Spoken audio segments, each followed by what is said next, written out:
زما نوم نعمت الله دی. زه د آل پاکستان بیسیک ایجوکیشن کمیونټي سکول جنرال سیکرټري یم. زمونږ مطالبه بیسیکلي دا چې کوم دا د ریګولایزیشن دا د مستقلۍ ده. موږ د 30 کالو نه چې کوم دی په دې محکمه کې په دې اداره کې کار کوو، خو تر اوسه پورې چې کوم دی موږ ته کوم بنیادي حق چې کوم د پاکستان په قانون کې مطابق دی، مطلب یو کس یو اداره کې یو کال ډیوټي وکړي نو هغه چې کوم دی د ریګولر کېدو د مستقلېدو حقدار کېږي. خو تر اوسه پورې موږ ته 30 کاله وشو، موږ ریګولر نه شو.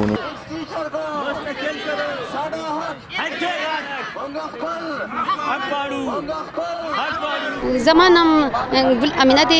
زه په چترال نه راغلی یم. زموږ پښتانه یو او زه بیسیک ټیچر یم. 99 نه دا شروع شوی دی. اوس 2 کال زموږ وشو چې وسه پورې 1000 ټول نه مخکې 1000 روپۍ لپاره زموږ سکول چلولی و.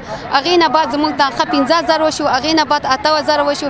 اوس 1 کال پورې زموږ تنخواه پته نشته. زموږ دا 3 ځله درنه ورکو.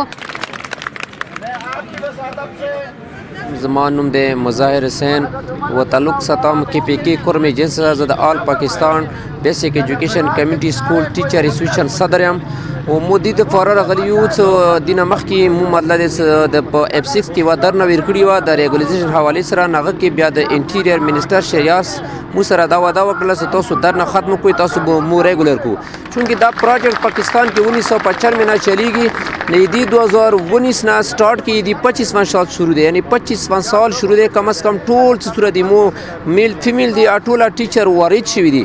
نه دوی مو دا حق جوړیږي چې مو پرمننټ کی و دغه نه وروسته مو ګورنمنټ نورو ادارو کې نه خلی ویلي چې مو وارد شوي وو، مو ډیوټي کړي دی. کم از کم ټیچر خو کوم دی معماري کام دی او فرست اف آل پریارټي چې کوم دی هغه د ټیچر ته ورکړل شي.